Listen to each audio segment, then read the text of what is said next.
It's 4 o'clock in Los Angeles. It's 6 o'clock in Chicago. It's 1 a.m. in Copenhagen. And 7 p.m. in New York City. Hello, everybody. I'm Mad Dog the Scipio. Join as I am each and every week on What's the Buzz podcast by Amelia, the Victor Chapman. Tonight, a very special return guest, Country Music Hall of Fame inductee, my best friend, Lacy J Dalton. Hey. Hi, you two. How are you? Good. How are you? You left a memorable impression on me.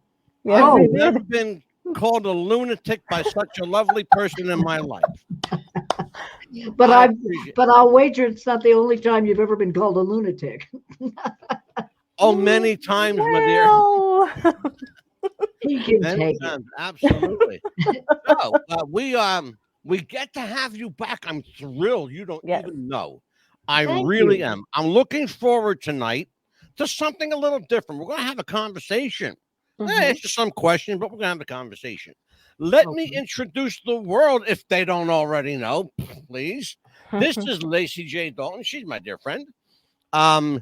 Lacy is the recipient of literally every award the music industry has to offer, and a few they don't, including the coveted Grammy Award and the prestigious Josie Award, for which she received the award of Lifetime Achievement. No small task, by the way. The Josie Award is the world's largest single independent music award program, and that's as I said, it's a feat to pull off. They don't just give those awards to anybody, folks. Her many hits include the classics: Black Coffee, 16th Avenue, Crazy Blue Eyes, Everybody Makes Mistakes, Hard Times, Hillbilly Girl with the Blues. I listened to that the other day. I had to have a handkerchief because I was crying. Tennessee Waltz, and that is, I want to tell you something. I just want to tell you straight up. That is the sexiest damn version of Tennessee Waltz I ever heard. Thank I was you. I'm telling you what, I was starting to fall in love with you in that song, lady. I'll tell you what, that song was a kind of a miracle. I had a band leader who was Glenn Campbell's band leader Mhm. named Billy Graham, and he was from Texas. And I said, Billy, I said, my mother, when I was growing up, only had one record. It was a Tennessee Waltz. And it was Patti Page singing the Tennessee Waltz. And I said, I'd like to do the Tennessee Waltz, but is there any way can we stretch it out so I can have longer notes to sing? And he came up with that. It's sort of rather than a 3/4, it kind of became a Mhm. 6/8 kind of a thing. Yes, And ma'am. it gave me lots of room to stretch out vocally. And some people loved it. And I'll never forget walking past a jewelry store somewhere. I might have even been New York. And I'm walking and I'm hearing my version of Tennessee Waltz. And this woman said, well, she said, I bet Patti Page would just like to slap her face. Oh my gosh. I'll tell you, I love that. Look, and Patti Page had a hell of a voice. Mhm. And she was Oh, a she was beautiful woman. great. And she's like you, Lacy. She could sing pretty much anything. Because I'm going to talk about the wild side of Lacy J. I saw a couple of videos that I was like, oh, she got a little wild hair going. All right, this is good. I like that. What made you think that, Mad Dog? I mean, you know that I am how I am. We've done, Well, we've it done was interview a people. music video for Wild Turkey. Oh, is it the one with Merle Haggard? Yes, ma'am. Oh, Yes, ma'am. I had Yep. so much fun with him. Yeah. Mhm. I could imagine he might have been a trip to be around. Oh, he's wonderful in concert. I've seen him in concert before. Merle? He's awesome. Yes. Yeah, he's no longer with us, I don't think. The Yeah. long time. No, he Yeah, passed he's a been few gone a years long ago. time now. Yeah. But he was an amazing person. Merle Haggard was one of those people who, when you looked in his eyes, you knew that he knew who he was. He knows, like Willie Nelson. When you look in Willie Nelson's eyes, Willie Nelson knows who he is. He Mhm. knows himself really well. And because he Yeah. knows himself really well, he is going to know you really well too. I had that experience with one person. Unfortunately, he's gone to Elvis Presley. I got to meet Elvis, and he was one of those guys that could look through you. But he knew who he was. He knew his legacy. And I think we're going to talk about that tonight because I'm going to talk about your legacy tonight as well. Billboard magazine named 16th Avenue, a song you'll hear tonight, as one of country's top 100 songs ever. And while we're talking about 16th Avenue, I want to, in advance, thank my friends at Country Roads TV for the use of a video clip tonight. We will see a remarkable live version of 16th Avenue. And let's talk a little bit about this. You're talking about Willie Nelson. Let's talk about your involvement with Willie. He did an album that you were very involved in. In fact, you were the only female on the project, as I understand. The Half Nelson album. Can you tell me a little bit about your involvement in that, Lacy? Well, it's a good story. I have a friend from Texas named Injun Tom. And Injun Tom was probably one of the best friends, if not the best friend, of guys like Townes Van Zandt. And so many really great Texas musicians. And he happened to be really good friends with Willie's sister. And he showed me this song. It was a song that was written by a woman named Dee Moeller, who is also a performer and a wonderful singer and a wonderful songwriter. And I just loved the song immediately. I still love the song, totally love this song. It's called Slow Moving Outlaw. And it talks about how, you know, all the trains and old stations and a lot of beautiful historical things are kind of being torn down. Mm-hmm. And, you know, where does a slow moving, once quick draw outlaw got to go? So Willie and I got to sing this, but I never would have if Injun Tom hadn't showed me Dee Moeller's song, Slow Moving Outlaw, and said, you need to sing this.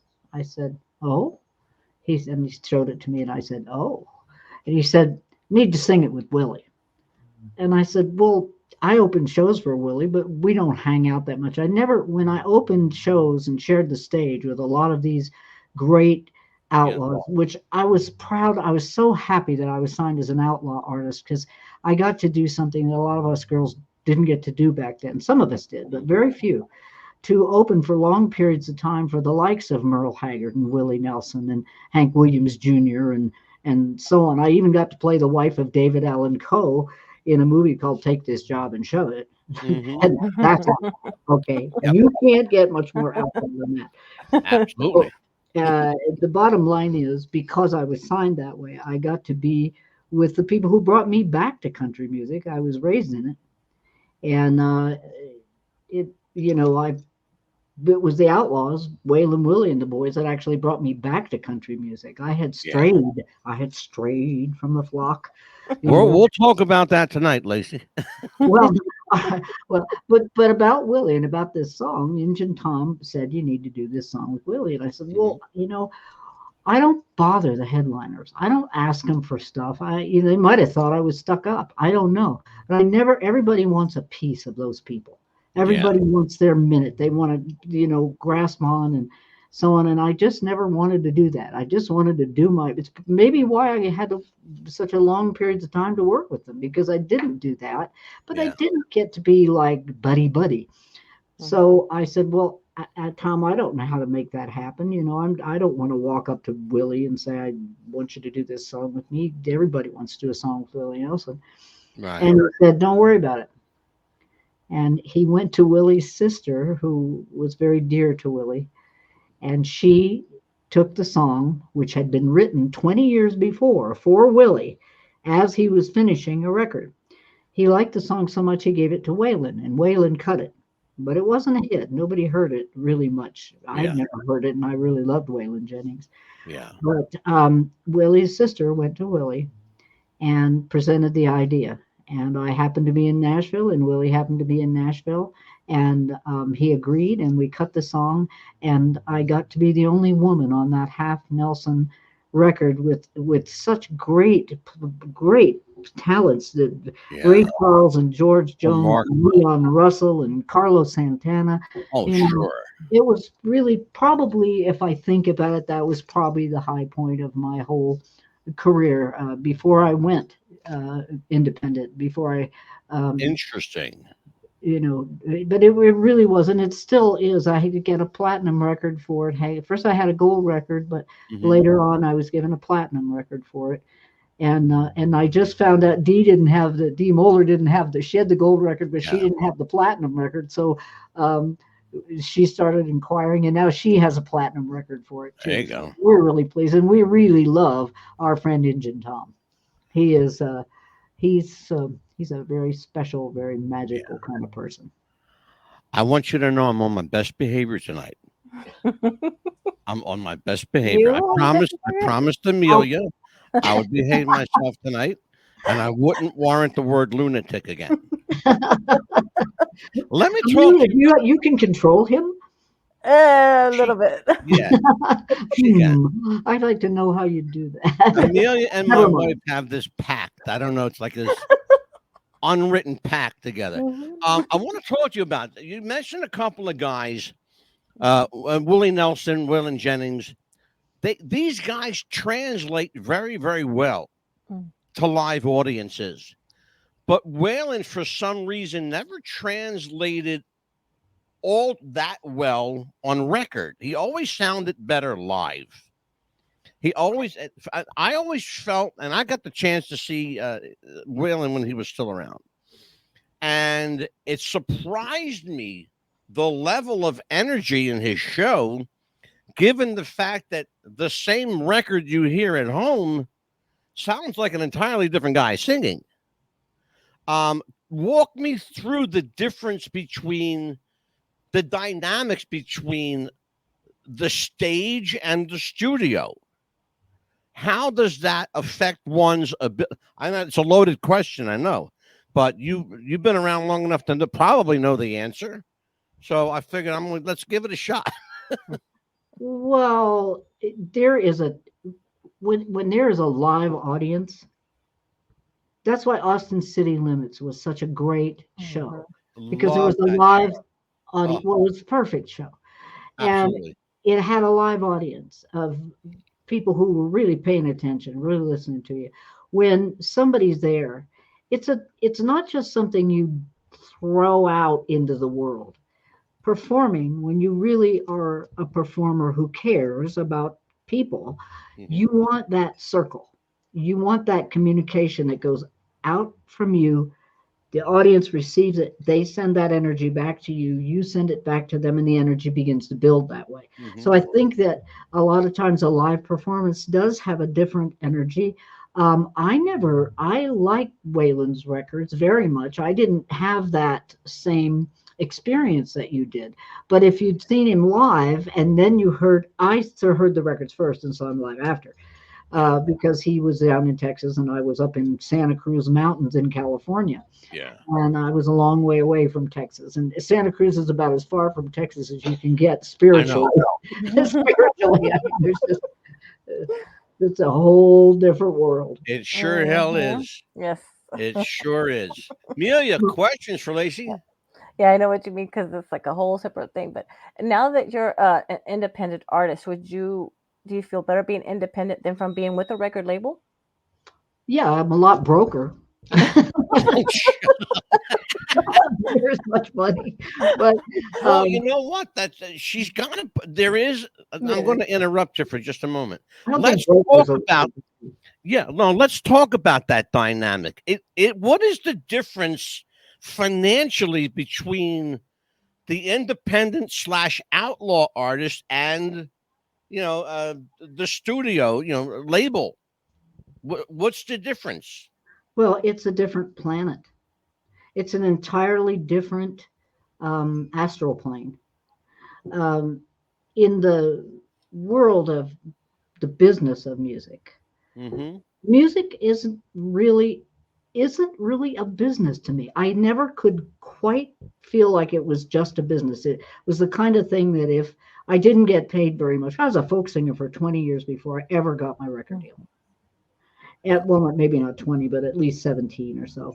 And I was considered very old when I got my record deal. I was 33. They thought I was ancient. I wish they could see me now. Musicians don't get old. They really don't. A good musician, a creative person of any kind, Yeah. their spirit is just doesn't do that. I'm getting old, I can't walk thing. Yeah. Sure. It happens, but your head's in a different place. You're always creating. You're wanting to build things. You're wanting to make things. You're not worrying so much about the deterioration of the body. Although, the older you get, it does get your attention more than it did when you were younger. I'll vouch for that. Yeah. Amelia's not there yet. No. You have years to go. She's just a baby. Before you deteriorate, Amelia. But well, when you started, let's go back. I'm going to go. I didn't explain that very well. You asked. No, actually, you explained it beautifully. To be honest with you, I understood every word of it. So you did something right.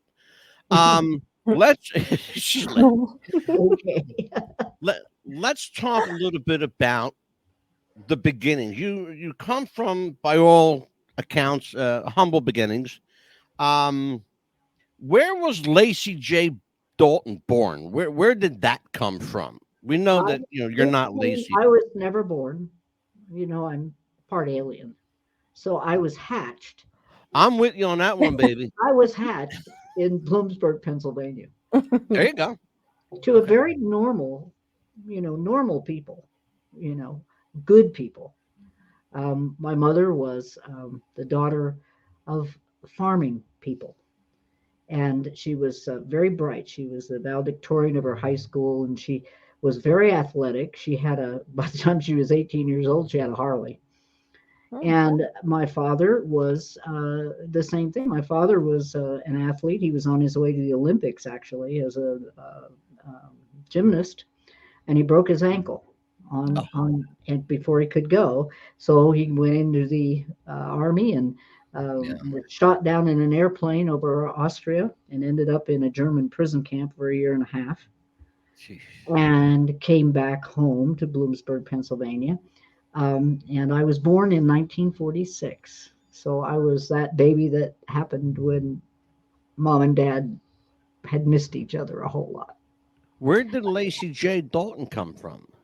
Well, she was born because Billy Sherrill wanted me to be an outlaw artist because he said, "You're an outlaw. You're not. Absolutely. You are not the normal girl singer here.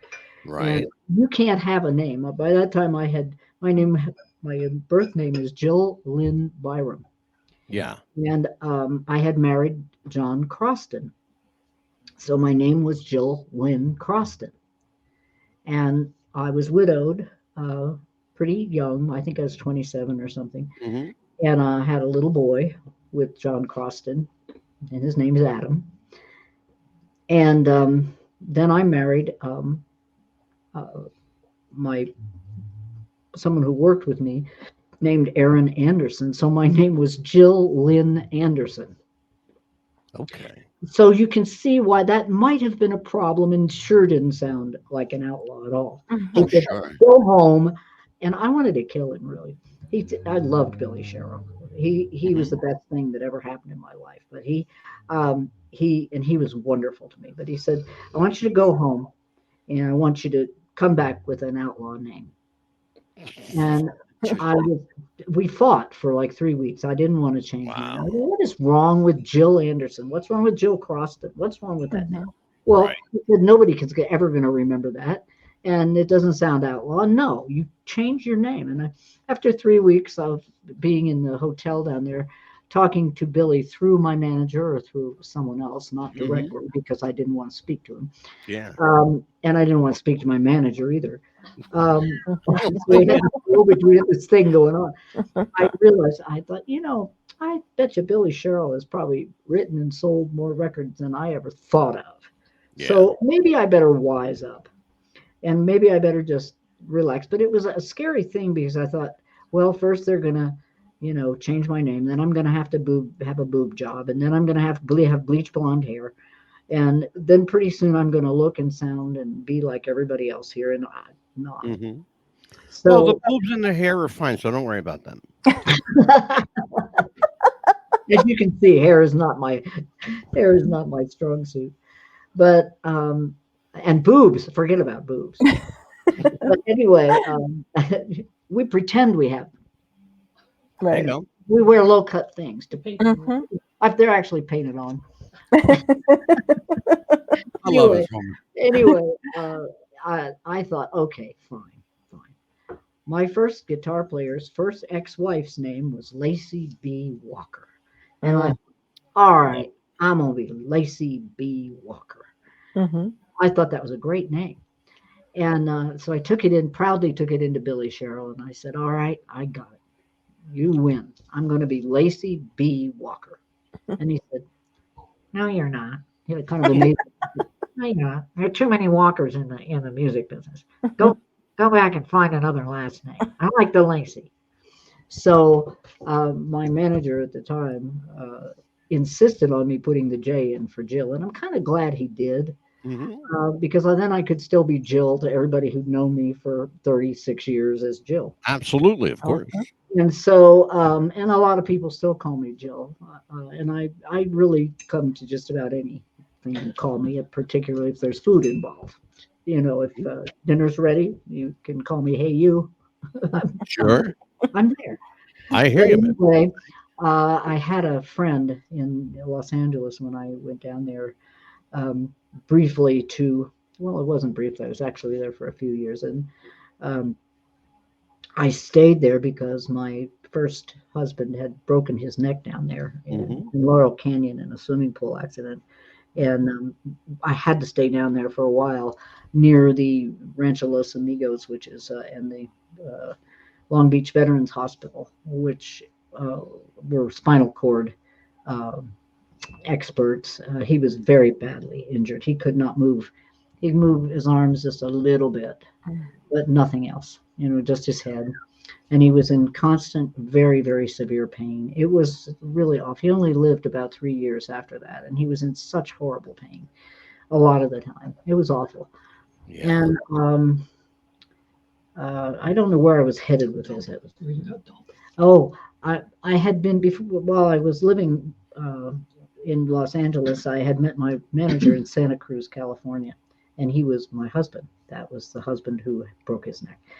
And we had a house right on Sunset Strip, right across, catty-cornered from Gazzari's, which was a big place everybody wanted to play. And there was a record store right in front of it. And I needed roommates because I couldn't afford the rent myself.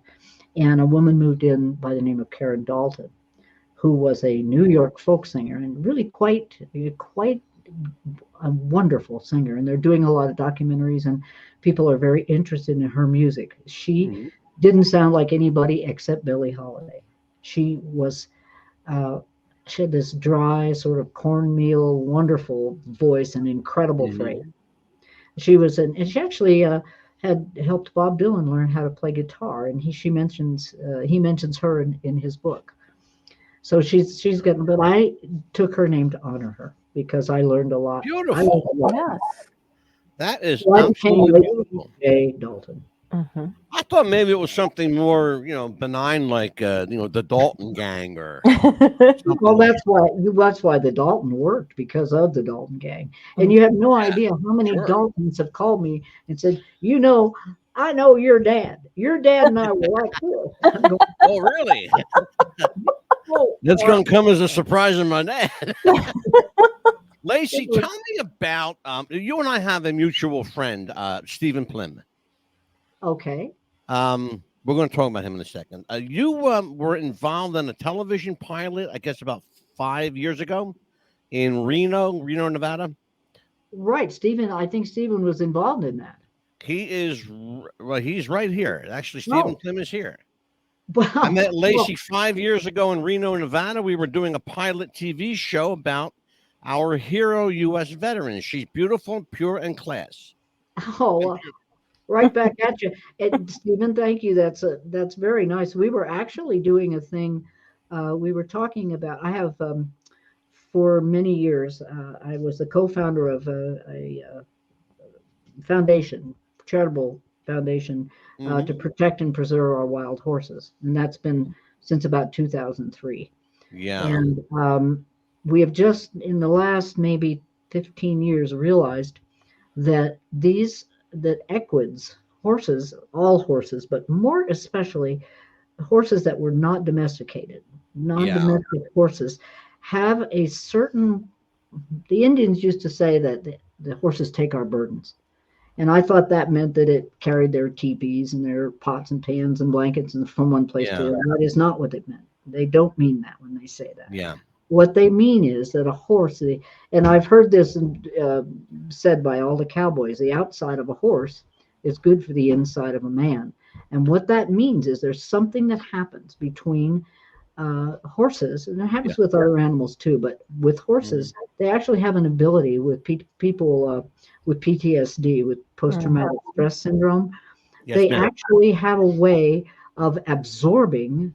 We don't understand it. It's like magic, and it is. You can see it happen, and it's mind-boggling Yeah. how much pain and suffering those horses, once they kind of connect with a soldier or Yeah.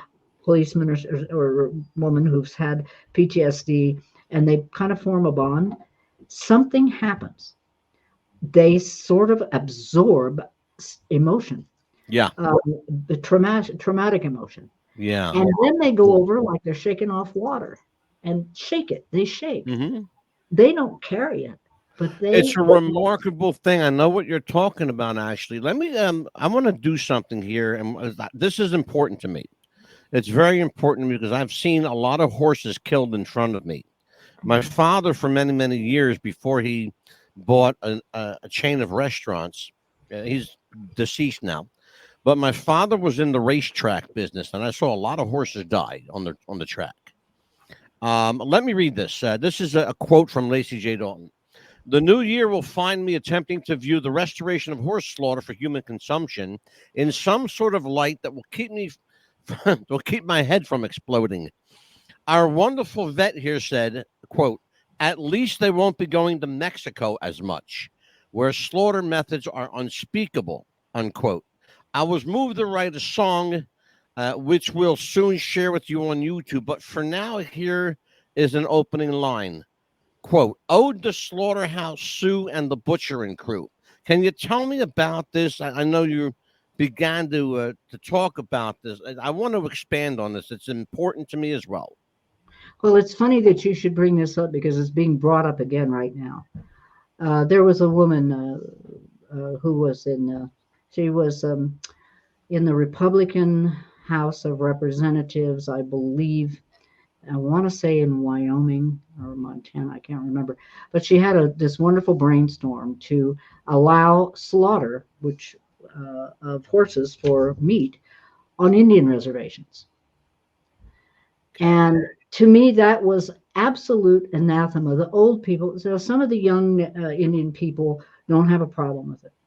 But culturally and historically, in many, many, many tribes, not all, but many, many, many American Indian tribes, the horse is considered sacred, and we should consider it sacred. We've built our civilization on their bones. We owe them something. We owe them, a decent. If there are too many, and there really are, I don't think there are too many for the world to handle, but there are too many for the competing interests to get comfortable with. We just can't seem to make sense out of how many horses. I'm a very big proponent. I wasn't at first because I didn't want to take birth control myself, but I was smart enough to do it. Well, that we have birth control methods that can be used. The government probably wouldn't do it properly, which is why I'm not really thrilled about the government doing it, because they would probably give those animals, one of the drugs is called PCP, and you can give it for about 6 years, and then you can reverse it.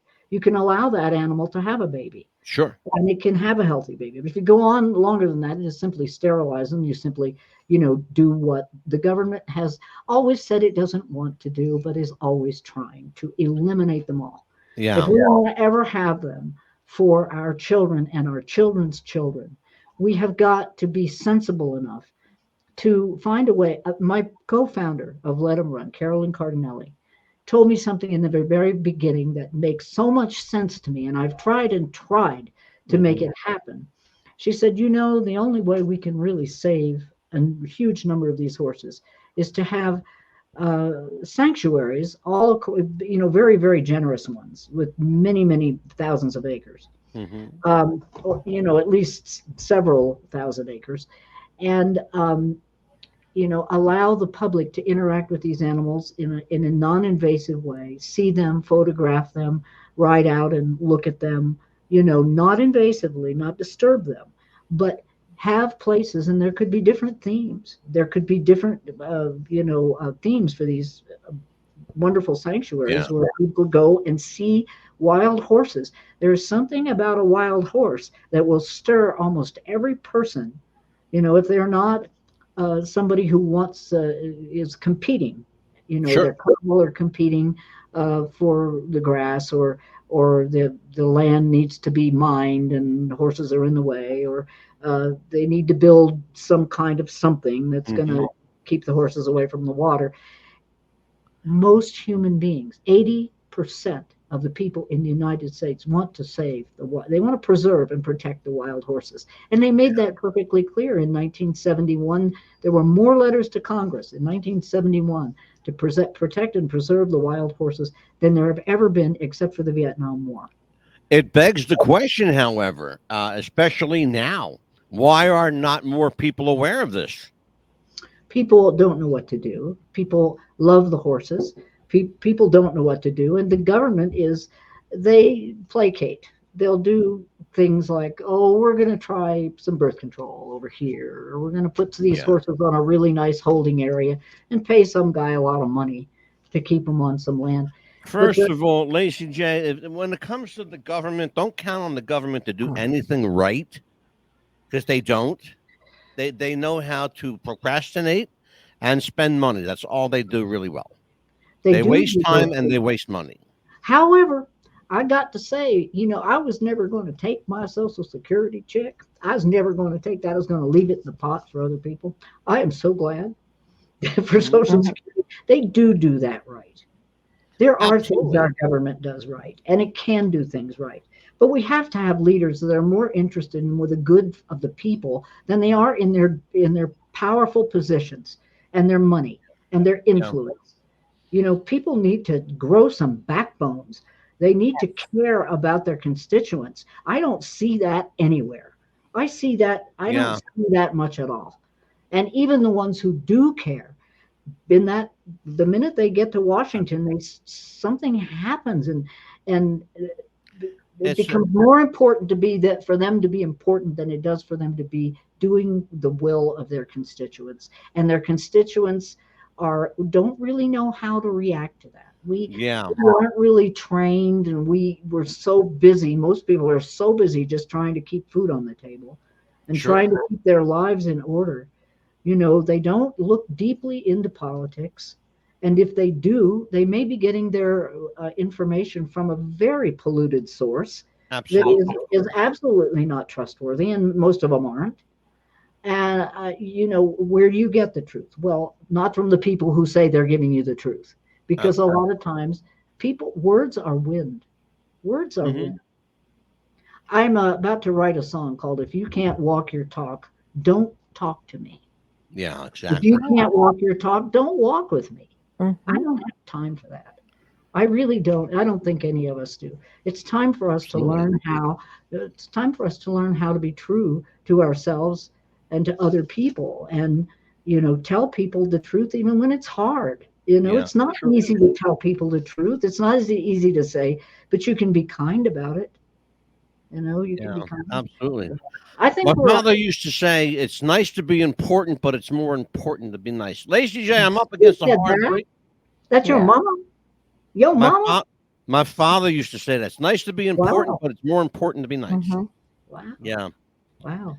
And he's a guy who should know.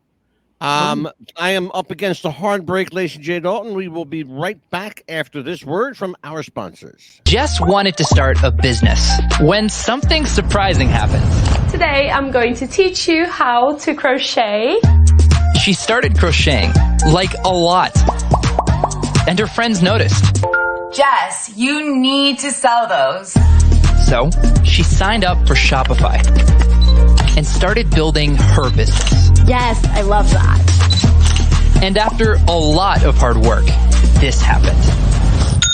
Oh my gosh, I just made my first sale! You see, every day, hundreds of businesses get their first sale on Shopify. We got ding! And the next could be you. So when you're ready to bring your idea to life And become your own boss. build it on Shopify.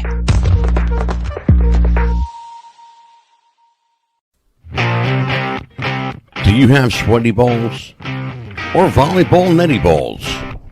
It's time to make them ready balls. The Manscaped.com Lawnmower 3.0 will do the job and clean your knob with its patented no-nick head, so your head will function as desired.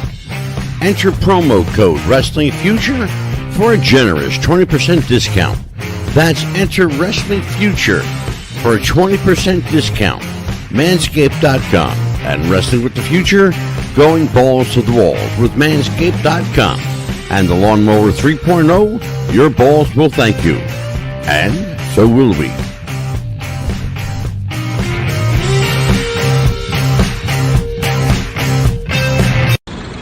You're gonna die.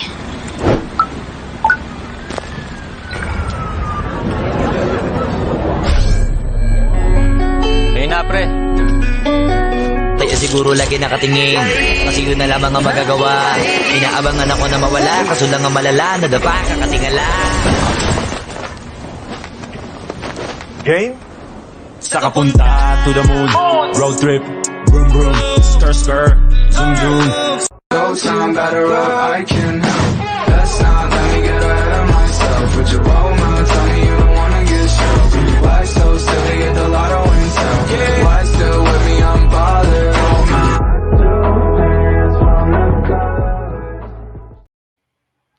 Back with What's the Buzz, America's Best Podcast. I'm Mad Dog Scipio, joined as I am each and every week by Amelia the Pitbull Chapman. Tonight, conversations with Lacy J Dalton. We are back talking about wild horses. I'll tell you what, it's been a sore subject with me for a long time. I was, I think even at my age of 65, I still think I'm traumatized from being 8-9 years old at the racetrack with my father because he worked there.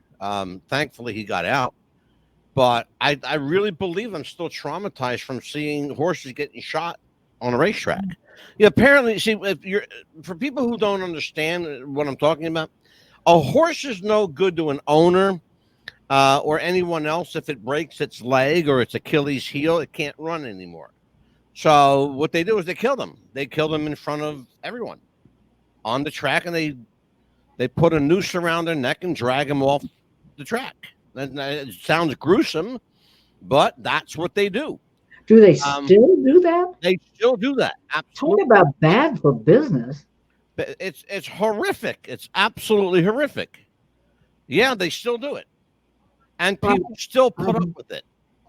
I know that in my opinion, racing horses at 2 years old is far too young. They're not developed. Yeah. They're not developed by that time. I really think that should be stopped. But the problem is they don't want to feed them till they're 3. They don't want to feed them till they're 4. It's about money. And you know what? Sure it is. Human people, we need to get over the fact we cannot take a thing with us. We can have it okay while we're here if we have money. But I can't imagine being like this hideously wealthy person who spent his whole life grubbing and grabbing for money. And you're on your deathbed and you go, oh, crap. Yeah. Oh, crap. I did all that and, I can't take it with me. Well, hello. Exactly. It's not about, it really is, money is really great. And I've been rich and I've been poor, and rich is better.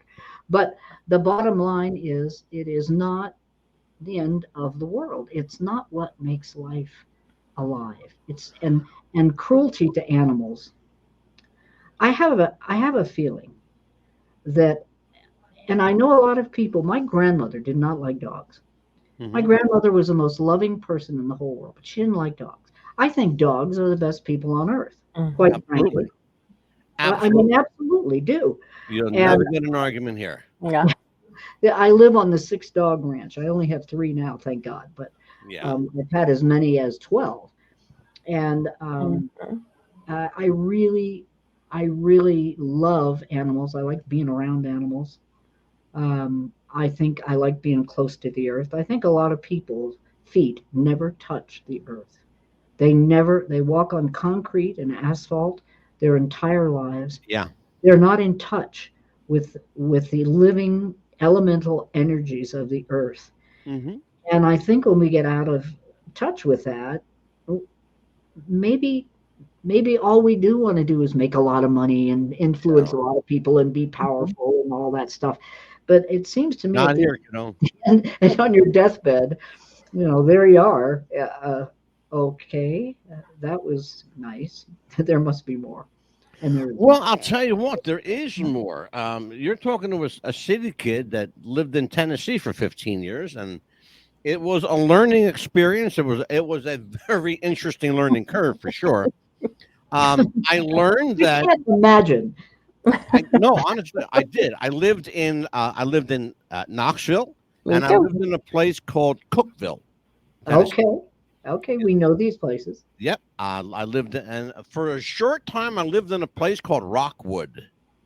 Well, I don't know that place. It's if you blink, you passed it. Did you enjoy it? Right off of Thunder Road. The earth there. It's right off of Thunder Road in up in the Cumberland Plateau. Wow. Yeah. Beautiful.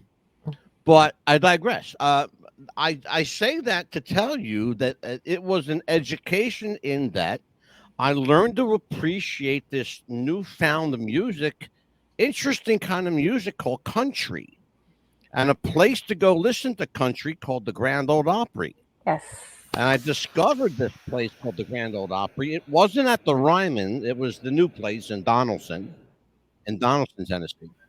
You know, the big place. But there's something majestic about standing on the stage at the Ryman Auditorium, which I was fortunate enough to do. You're familiar with it, right? There was they cut out a circle. It's now at the new place. Part of the old stage at the Ryman Auditorium, and the names of the people who stood on this particular circle is as a who's who of music. I want to talk to you about your Opry experience, Lacy J Dalton. What was it like for you? Were you scared, nervous? Was it everything you expected, or was it a big fart in church? Well, the last time I played at the Opry, and I was asked in the years that I was in Nashville many times to join the Opry, but I lived out in California. And you had to play there 6 times a year. And I was such a scared kid, really. I didn't want to play with other people's bands. I wasn't sure that I would be, and I still, oddly still, now it isn't the same. The last time I played on the Opry, I think it was the most professional experience I've ever had in my life. That is the most incredible stage crew ever, anywhere. I mean, if you sound bad on that stage, it's your fault, because the lighting is perfect. The techs are they're just absolutely professional and very kind, and they make you feel very welcome and very much at home. And I was thrilled to be there because it was the 40th. This time I was thrilled because it was the 40th anniversary of 16th Avenue. And we're going to hear that song tonight. Well, it was great. It just couldn't have been a nicer experience. I had played at the Josie Awards. I can't remember because I'm dyslexic, whether I played at the Josie Awards first. Okay, so we did the Grand Ole Opry first. And it was really funny because I walked out on stage and I don't think the people out there had any remote idea who I was. And I sang, really? That's a shocker. It would been really, a long time. It surprises me. It'd been a long time since I'd been there. and about 40 years. So, and I don't do Nashville television shows very often or anything like that. When you're independent, it's harder to do those things. They want the new hot up and coming rock stars, and it's challenging to get on those programs. Plus, I still live way out west. And Lacy, does the Opry still have that membership system? You have to be a member to play? I don't believe so, because I am not a member of the Opry. Because that was the rule for a long time. You couldn't play unless you were a member of the Opry. I don't know. Maybe somebody made me a member at some point, but I don't know. I don't remember that. But the thing is that it was probably one of the best experiences of performance that I've ever had. And then it was even better. We did the Josie Awards, which happened on that same stage, but none of that identifying stuff is on that stage at that time. They just used that. And that was incredible, because it was a complete surprise to me to get a Lifetime Achievement Award. It came out of nowhere. I didn't even know, that people knew what I was doing, because it's been really very. You had no heads up. They gave you no heads up about it, really? Well, a very short heads up, and it was like, oh my! Like, oh, here you're going to get an award. No, it wasn't like that. I think we knew. Did we know? We knew a couple months. We knew a little bit ahead of time. It to be a surprise, but it was completely. I was very, very touched. Is that Leslie with you? Yeah. Leslie's sitting right here. Leslie, how you doing, girlfriend? I haven't seen you in a long time. I'm doing good, thanks. How you doing, Mad Dog? I'm wonderful, baby. I'll tell you what. I had to have Pitbull get a hold of Leslie this time, because I couldn't do it. I had so much going on. Yeah, he did. Let's talk about outlaw music. It's I spent a lot of my life in professional wrestling, and we had outlaw wrestling, and we had the corporate wrestling, World Wrestling Federation, etc. Of course, in music, you have the studio system, you have the outlaws. What do you think of people like Tanya Tucker and Gretchen Wilson? They're kind of remind me of you. Well, they're kind of like outlaws. They're kind of like outlaws, and they're damn good at what they do. Even today, I still love Tanya Tucker. Everybody loves Tanya. I know, right? She's a wild and crazy girl, and I love her. I always thought her like she was my little sister or something. I still just love her. And how about someone like Gretchen Wilson, who's not really doing much these days, but she for whatever reason, it's like country music when it comes to women. I don't know if it's, maybe you can shed some light on this for me. If it's still like a boys' club, is it still predominantly male oriented? Why don't we hear the women anymore? I'm not sure, but I wasn't aware of that because of the success of people like Taylor Swift.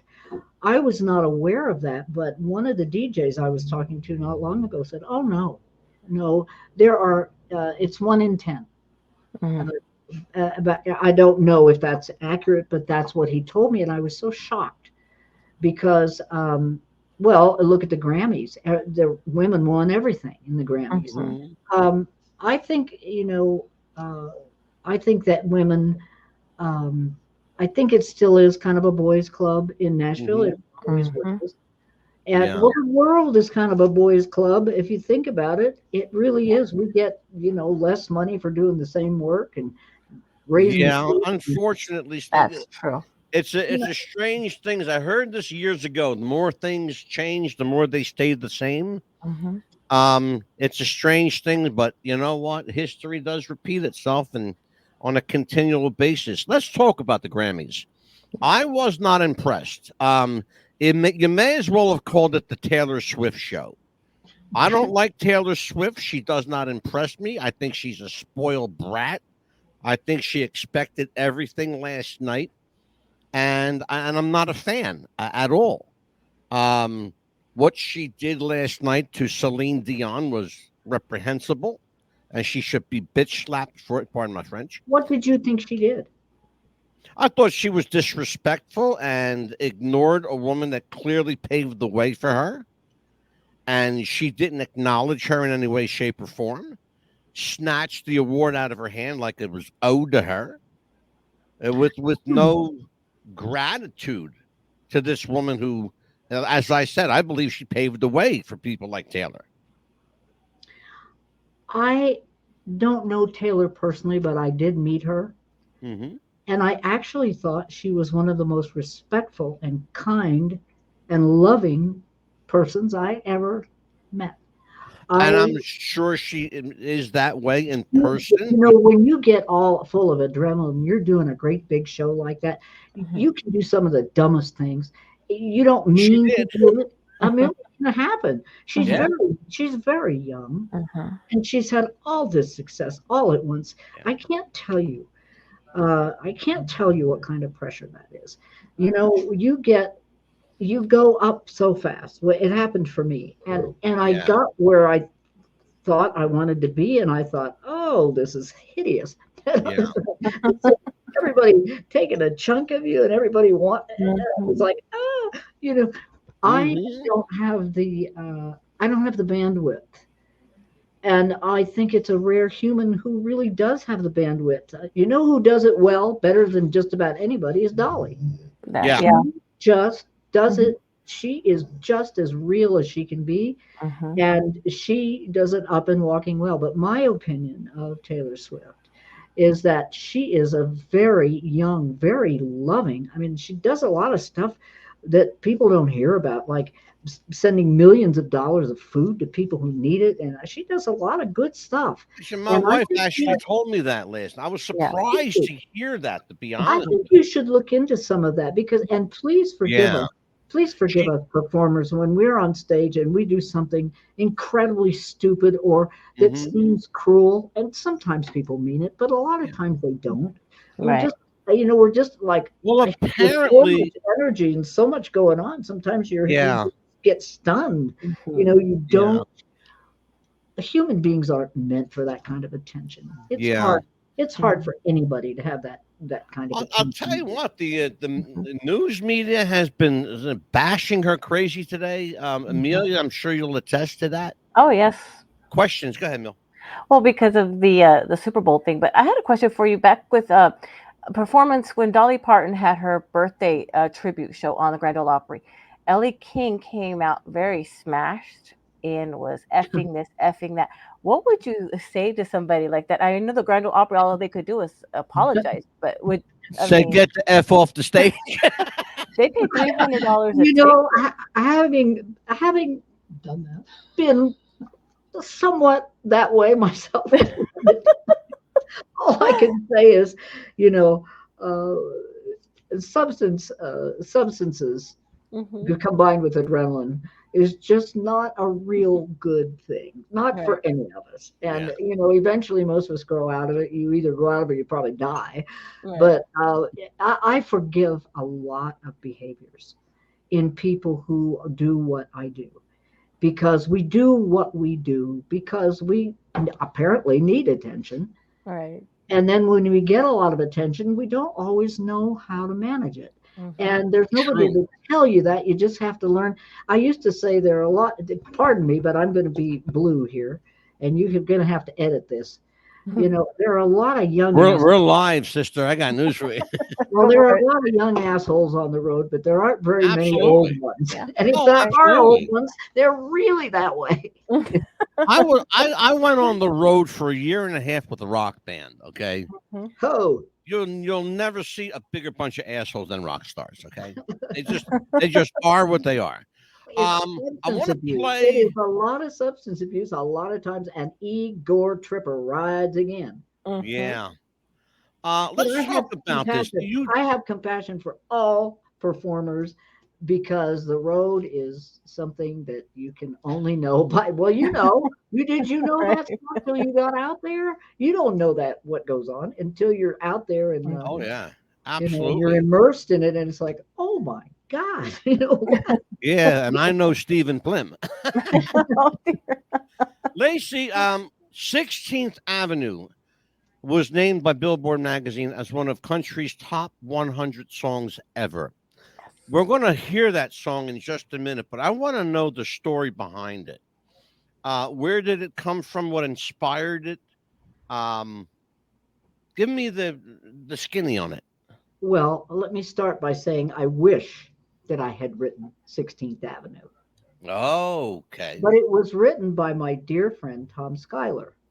Okay. Who not only wrote that song, but lived that song. When I met him and got that song, which I thought he was working in my friend Even Stevens' studio called Emerald Studios. He was a carpenter. Okay. And, you know, he was broke. And somehow I thought he gave Even Stevens the song to take to Billy Sherrill, because Even Stevens is such an incredible songwriter. He can paper his entire house with Billboard Million Airplay Awards. I mean, he is really a very successful and wonderful songwriter. Sure. And I've always thought that he took the song to Billy Sherrill, but apparently somebody else did, because when I talked to Even about it, he said, well, I don't remember that. I said, well, I've been telling people for years that you took the song to Billy for me. And he said, I don't remember that. He said, I could have done it. We know we forget things as we get older. But somehow Billy Sherrill got the song. And I walked into his office after he got the song, and he said, I want you to hear this song. I'm saving it for somebody. I said, okay. And I heard 16th Avenue, and I said, you better be saving this song for me, because this is right for me. Billy told me I was the hardest artist he ever worked with to find songs for. He said, you don't want to sing about divorce. You want to sing about, he said, it's going to be harder for you because you care about what you're singing. Yeah. Well, I've tried the other thing. You know, Chris Christopherson said it best in his song, The Heart. You know, it's just always better if you're singing from the heart. I can't knock it because I've heard it, and it's true. We're going to hear this song, and when we come back, I'm going to talk to you about your songwriting. Okay. Let's listen to this song. By the way, I want to thank in advance Country Roads TV, my friends there, for giving us permission to play this clip. This is a veritable who's who of country music artists. This is a clip. You're going to see a lot of familiar faces. Some are with us, some are not with us any longer. Take a look at this.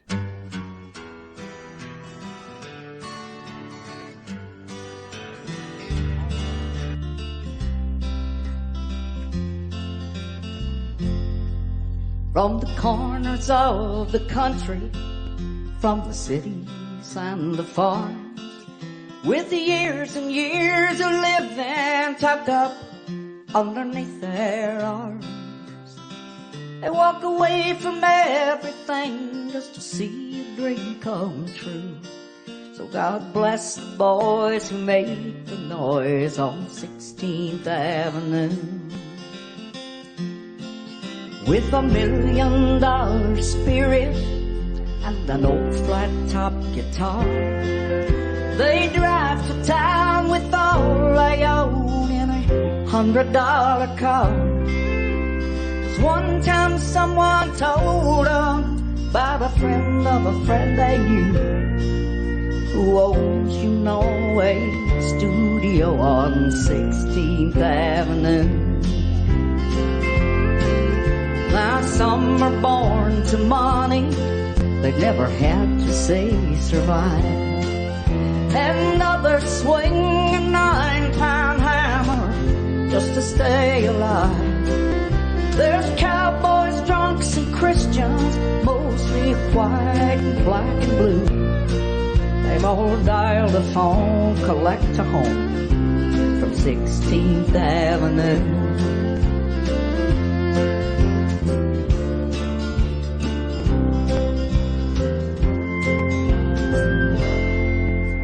But then one night in some empty room where no curtains ever hung.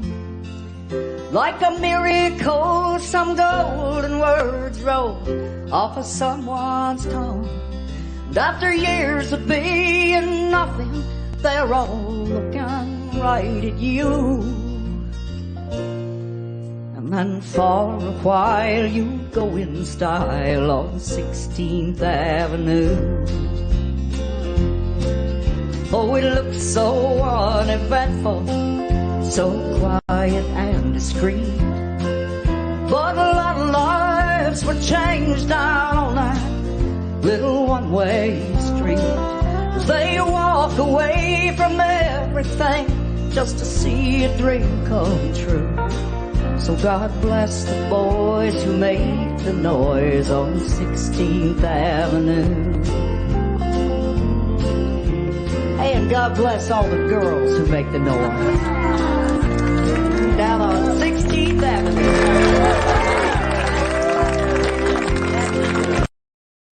It's really fast. 16th Avenue. Talking about some legends, Bill Anderson, Mickey Gilley, Little Jimmy Dickens. I had the pleasure of meeting Little Jimmy Dickens at the Opry. He's only an inch shorter than me, which really pissed me off because I thought he was going to be a little smaller. I thought he was going to be just a little smaller than me, but damn. Anyway. Isn't he is like some saint. He is the nicest person. Is he still with us? I don't know. I think he passed away already. Did he pass? Okay. Yeah. He was a sweet guy. He went straight to heaven. Yeah, I'll tell you what, his hat was bigger than he was. He had this big old hat. Oh, Leslie says he passed in 2015. Okay. Leslie, the world's greatest manager. Oh, was Leslie his manager? Leslie is my manager. Oh no, okay. You know this. You know this. Yeah, set him straight. Set him straight. Leslie, if you the man needs a cheeseburger. We had a moment earlier. I thought it meant something to you. Oh, see? If Leslie ever feels like taking on a broken old, DJ over here, let me know. I'm available. We are going to have to say goodnight to Lacy J Dalton. It's that time. I got to have you back sooner than a year because it's been almost a year since we've had you. It was fun. I remember we had Sylvia last time. Yes. Yeah, when we tried to get a hold of Sylvia, but apparently she's in witness protection. Staying away from us. So yeah, Amelia's been trying to get a hold of Sylvia. Apparently she's address unknown. No, we wanted to have you on with your own show. Yeah, I wanted to have you on by yourself. I'm really glad we did this. It's kind of fun. I hadn't seen that video in a long time. Mm-hmm. And I got news for you. It took some doing to get permission for that sucker too. Did it? Yes, ma'am. Mm-hmm. I had to get written. Nice that they did it. I had to get written permission for that. Absolutely. And you started singing, and I remembered all the words to it. So it's like, well, you believe it? You did? Yeah. So you started singing. Yeah, we had to get permission. Mr. Schuyler, you should have Mr. Schuyler on sometime. The guy who wrote that song, he wrote. I would love from a long line of love. You cannot believe the songs that man has written, and he is so funny. I'll tell you what, if Amelia, do this, Amelia, when we get off the air, or maybe tomorrow. Get a hold of Leslie, or Lacy J via Leslie, and get a number contact information for me. Yes, absolutely. That way we can have both of them on together. Absolutely. Oh God, he will just make you laugh. He's brilliant man. Well, I'll tell you what, we love you here. We really do. I promised Amelia I was going to be on my best behavior tonight. I have to say, hold on a second. Oh, I did good tonight. Yeah, he had to say your commercial too. I told him, oh no. And I limited our show to one commercial break. Okay, I am for that product. See, you gotta promote it now. Manscaped.com they have been my sponsor for almost 7 years now. I wrote, produced, and performed and directed that commercial for them. And they are using that in a lot of markets. I don't take any money from our sponsors. We do this show. Amelia and I haven't had a paycheck since we started. And I'm going to tell you why. 2 years. I'm going to tell you why. My sponsors do more for me in advertising than they could ever do paying me. Money is fleeting. You can't buy the kind of publicity that my sponsors give us. Wow. We are about to hit 12 million subscribers worldwide. Come on. I'm for real. That's a real no. It's right now we are at 11.6 and a half 11,630,000 right now and change. We should break our songs with you. This could be just on Spotify and Podbean alone. We're at like 8.5, almost 9 million just on Spotify and Podbean. That's amazing. That's wonderful. And I'm in 3,000 markets worldwide. We are huge in New Zealand, and we were number one in New Zealand for how long, Amelia? Oh gosh, at least a year almost, right? At least a year. She's not even kidding. I want to go so badly to New Zealand. It is the one place that I would like to visit before I cack. I'd love to go because I'm like Elvis over there. We should go together, do a show. I'm telling you. Absolutely. Amelia's paying for it.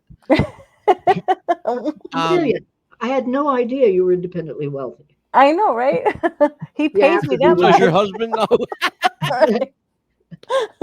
Listen, Lacy J Dalton, you are a welcome guest here anytime. We love you here for sure. Yes. Gotta have you back. I want to tell everybody tomorrow night, writer, producer, director, actor Mark Sodkin, the guy that gave us Laverne and Shirley, The Golden Palace, The Golden Girls, Charles in Charge, Designing Women, you name it. His credits are endless. They just keep rolling. Mark Sodkin is one of our favorite guests. He is making his record appearance, Amelia, tomorrow night. Yes. Appearance number 7. Number 7. Congratulations. He is our seven-time return guest. We've never had anybody do. We had somebody here 6 times. Mark just beat them. So, Amelia, what else we got coming up? Then Wednesday night is a wrestling show. Ring the bell. Ring the bell. We will have the death of Chris Benoit. Was it a murder-suicide or was it a mob hit? We will talk to a professional wrestler that will give us some inside info, stuff you've never heard before. It may actually reopen the Chris Benoit case. And coming up in the next, February 12th, 13th, we've had actor-director Todd Lautenberg. He'll be here with his producer wife, Jolana Opava, talking about their brand new film called Fluff. Yes. And I'm curious to see what Fluff is about. And it better not be bad. But on behalf of Amelia, the Pitbull Chapman, on behalf of Lacy J Dalton, on behalf of my main squeeze Leslie, I'm Mad Dog DeCipio. Saying good night. God bless. We'll see you all tomorrow night. Take care, folks. Good night. Night, you crazy.